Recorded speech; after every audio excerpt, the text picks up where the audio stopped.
Bismillahirrahmanirrahim. Assalamualaikum warahmatullahi wabarakatuh. And good day everyone. Today, our group 7, is going to present about intercultural management. My name is Muhammad Azmi bin Ahmad Shkairi. Metric number 1819485 is going to be the first presenter. First, we have come up with 3 empirical case studies for this topic. First, we're gonna talk about the concept. What is culture in concept and in social environment? Second, leadership. What is all about the leadership and what is makes the global leader? That is going to talk about my friend Afka. And later on, we're gonna continue with management. What makes a person to become an international manager? That is going to talk by my friend Anas. We go through what is culture. Everybody have thought and known what is culture.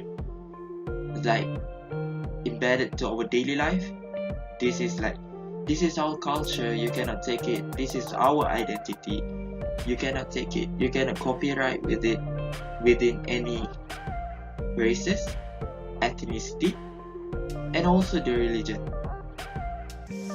I've come up with several concepts. What is culture meant? First, it is distinguishes human beings from animals. As example, culture represents how the human being live in this world. Animals have their animal instinct. We have our culture, our identity, and how we work in this life. Secondly, culture also refers to music, dance, literature, architecture, and other creative activities. Mainly, it talks about creativity of a human being. The culture comes from the idea of thinking. We think, what do we like, how we wanted it to be, the decoration, anything.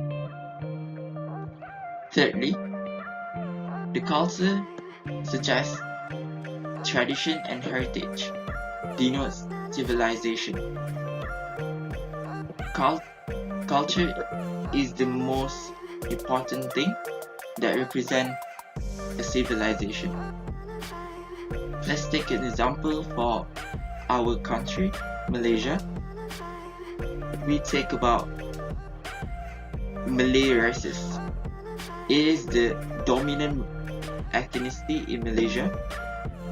So we can see how Malay culture dominates the culture of Malaysia. And it represents the civilization from the history of Tanah Melayu in the past until today, Malaysia. And culture also indicates the commonly shared ideas and practices of a group of a people. Culture cannot born itself, meaning that it needs a society. It needs the people around them to gather the same idea and same interest to get what they want, to have like representative of their identity, their culture. You know what I'm saying? And then social environment. Social environment is an immediate physical and social setting in which people live or in which something happens or develops. Meaning that we simplify it. Society is like a neighborhood, consists of many people, different races, religions, ethnicity, live together and involve physical and social setting. Meaning that they could do sports together, they can have businesses,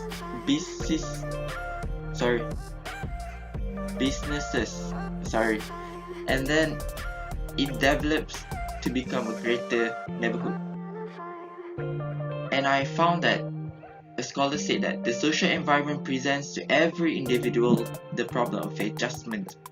Primitive man did not find a variety of conditions before him to which he was required to adjust himself, but modern man has a complex social setup before him which makes a greater demands for adjustment, meaning that human evolved. For the past, the primitive doesn't even care about the others. They rely on himself to survive. But today's generation, we live in a society because of our ancestors. We already embedded this social environment within our life since our childhood, since we were born, and it evolves every time, and it needs adjustment of positivity. And therefore, culture is important in social environment because every culture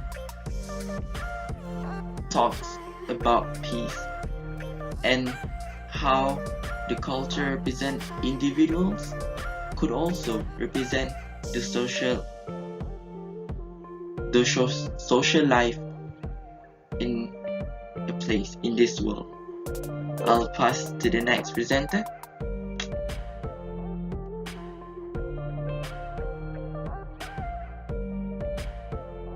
Bismillahirrahmanirrahim. Assalamualaikum. My name is Muhammad Hamka bin Haizat and I will explain about tips to be a successful intercultural leader. For the first tip is adaptive behavior.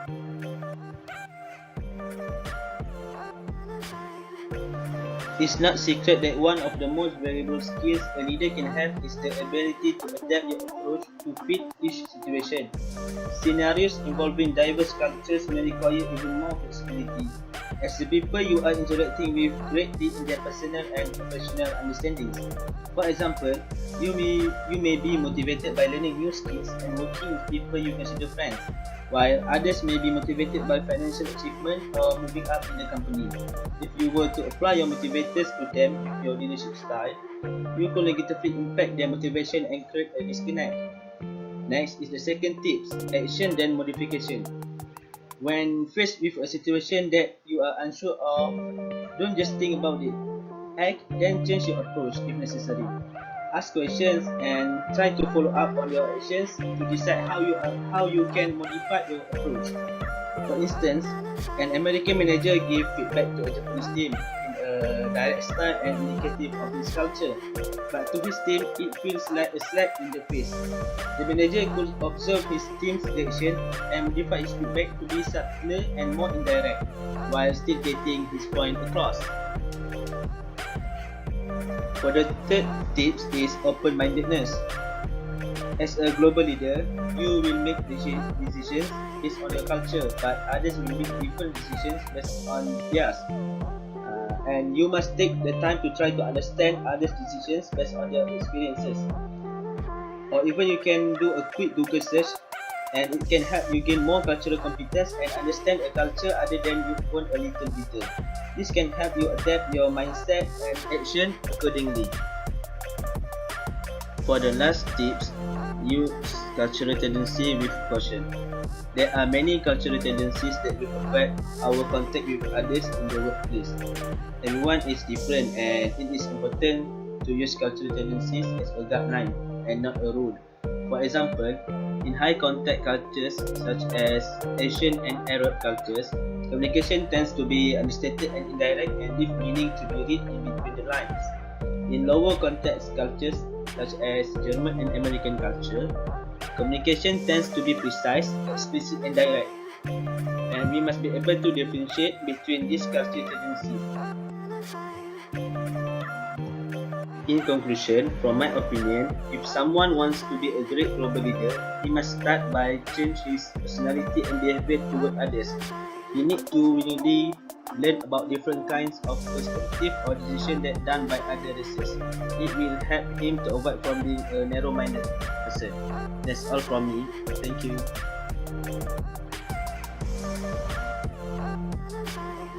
warahmatullahi wabarakatuh.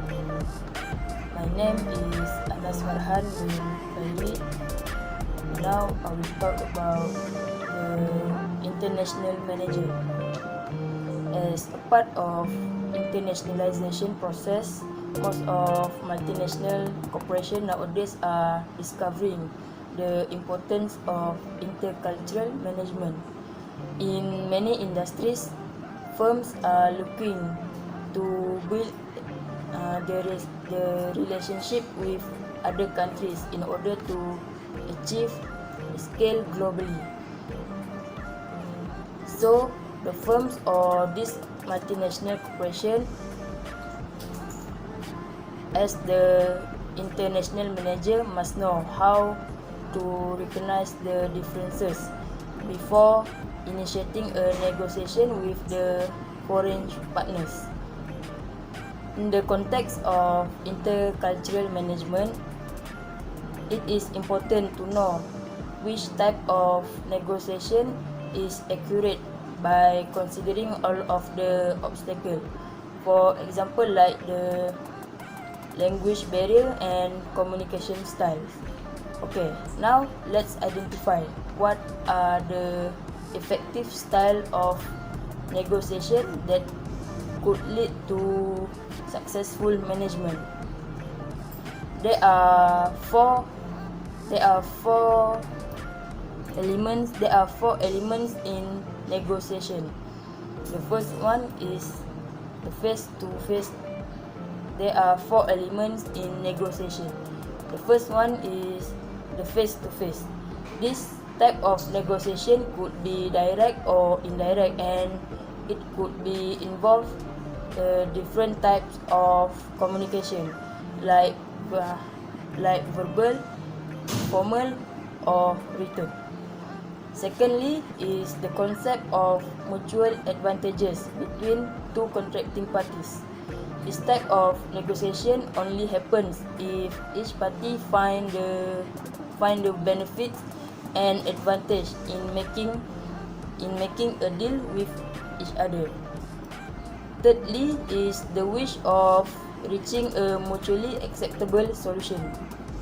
There is no point in negotiating unless both sides are able to get along to achieve the goals. And the last one is the establishment of an exchange system and mobilization. This type of negotiation involves taking a step to other party and making important efforts in time and resource, like financial resource, to conclude a deal. So, for the conclusion,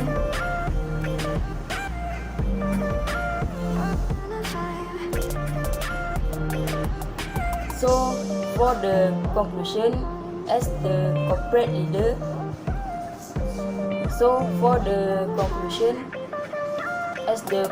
leader, or international manager, they must be sensitive to the differences, diversity of culture, and know how to work towards making negotiation to achieve maximized result. They need to understand how cultural diversities could impact the structure and operation of the firms. That's all from me.